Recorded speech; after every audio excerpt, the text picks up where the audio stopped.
A biographical sketch, William Kelly. A biographical sketch, William Kelly. Edwin Fesche.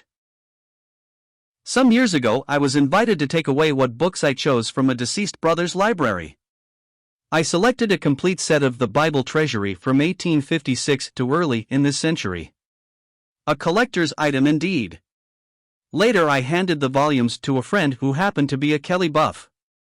He in turn showed them to a nephew visiting him from Holland who further appreciated their value.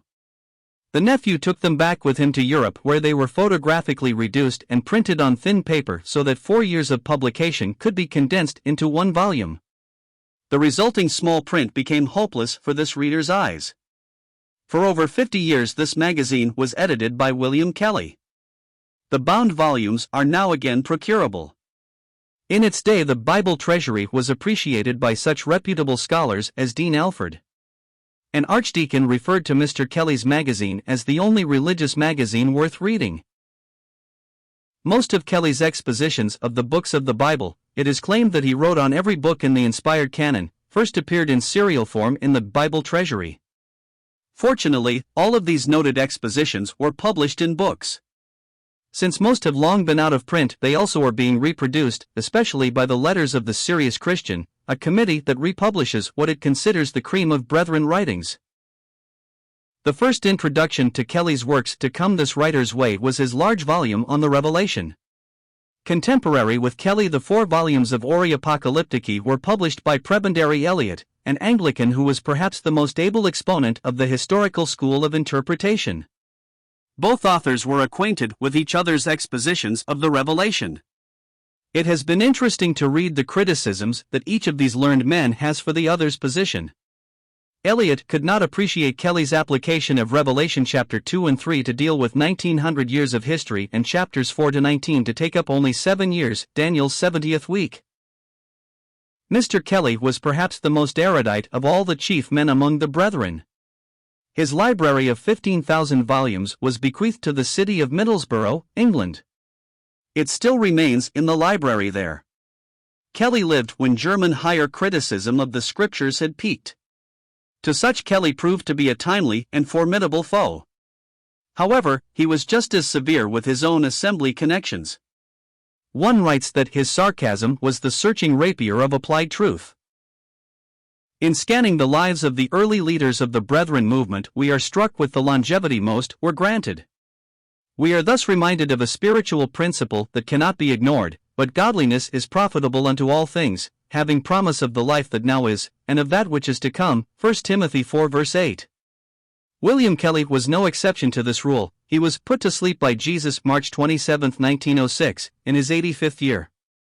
He was the last of the early brethren to leave this scene. This gift to the church in these last days was born in Northern Ireland and was educated at Dublin University. He was saved soon after graduation and secured employment as tutor to the family of an Anglican clergyman in the Channel Islands. There a lady called his attention to 1 John 5 verses 9 to 10, from which he gained assurance. In 1840 he embraced Brethren principles and for the rest of his life became a keen expositor and polemist of such. William Kelly was fully aware of the objections to the Brethren's position, especially regarding church truth. Among his most widely read books has been his exposition of Matthew. His remarks on the 18th chapter are particularly illuminating. He is dealing with the subject of church discipline. This is tied in with the oft-repeated 20th verse, for where 2 or 3 are gathered together in my name, there I am in the midst of them. Such a gathering, so small, can act as a sovereign church and its prayers and decisions will be ratified in heaven. The mention of such a small number could be a comfort for some assemblies as the church age draws to a close. To Kelly, such gatherings are always possible no matter to what extent Christendom may be in ruins. Here is a quote from the expositor's remarks. Now a person may ask, are any upon that ground? I can only say that the Christians who fall back on Scripture, owning the faithful presence of the Spirit in the assembly on earth, are taking an immense deal of trouble for a delusion if they are not. They are foolish in acting as they do unless they are sure that it is according to the mind of God. The great Baptist preacher, Charles H. Spurgeon, a contemporary, wrote in his Guide to the Commentaries that Kelly had a mind for the universe but had been narrowed by Darbyism. Indeed, Kelly collected all of Darby's writings and systematically arranged them. This amounted to 34 volumes. No wonder that he used to advise young men to read Darby. Dr. Warford, who wrote a mini-biography, mentions a characteristic incident in the life of W.K. The early brethren were in the habit of identifying themselves by the use of their initials. We quote from the biography, a young relative whom he had prepared for Trinity College, Dublin, so distinguished himself that Mr. Kelly was urged by one of the professors to settle there, as by so doing he might make a fortune, but it was characteristic of the man that his reply should be summed up in the question, "For which world?" Fortunately, it can be said of W.E.K. and his illustrious contemporaries that although dead, they yet speak through their writings. This writer would chime in at this point and advise, read Kelly. The writings of Kelly are certainly far more readable than those of Darby. What Darby would write in one paragraph, Kelly would take 3 paragraphs. In fact, we might say that Kelly is Darby made plain. Someone observed that through the editing of Darby's voluminous writings, Kelly has done much by his own expositions to give currency to the views enshrined in them. We do not intend to give the impression that Kelly's works are a rehash of Darby.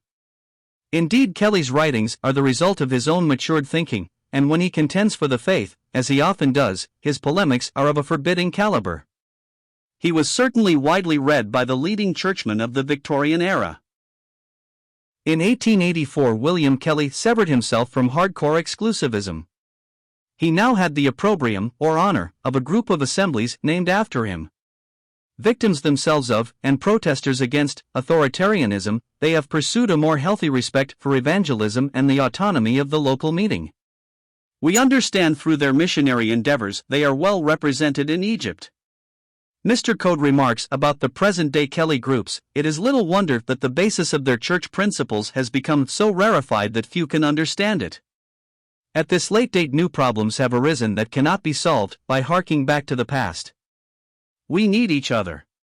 In this connection we quote Melanchthon's oft-repeated maxim, in essentials, unity, in non-essentials, liberty, in all things, charity.